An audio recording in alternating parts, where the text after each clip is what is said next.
ወይ ጉድ ሲያጌጡ ሲመለጡ አለ። ወይዩ አንቺ ምን አለብሽ? ምን አለብሽ? በግራና በቀኝ አሮሮጭን እንጂ። ሰላም ሰላም፣ ውድ ቤተሰብ እንዴት ናችሁ? ደህና ናችሁ? ያለው እግዚአብሔር ይመስገን። በያላችሁበት ሰላማችሁ ብዝት ይበልልኝ የኔ ወዶች፣ የኔ ምርጦች ማለት ነው።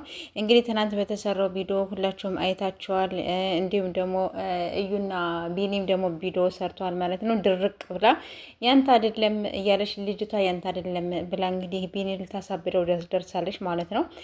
ማይሆን ነገር ነው። ስለዚህ በጣም ብዙዎቻችሁ አይዞ ቢኒ ያንተ ልጅ ናት እያሉ እያበረታቱት ነው። ይቅርታ። ስለዚህ እሷ እንግዲህ ሳስባት ለመፈመስ ፈልጋ ይሆናል ብዬ ደግሞ እያሰብኩ ነው ያለሁት ማለት ነው። ለማንኛውም የኔ ውዶች የኔ ምርጦች ማለት ነው፣ እስቲ በኋላ የሚፖስተውን ደግሞ እስኪ መጨረሻውን ያሳምረው። እንዲሁም ደግሞ ሀይሚዬ ደግሞ ድና ምን ብላ እንግዲህ በሰላም እንድትመጣለን የሁላችንም ጸሎት ነው። በሰላም እንድትመጣለን ሁላችንም እንፈልጋለን ማለት ነው ጋይስ። እኔ እንደዛ ነው የምለው። እስቲ በኋላ አብረን የምናየው ይሆናል ጋይስ።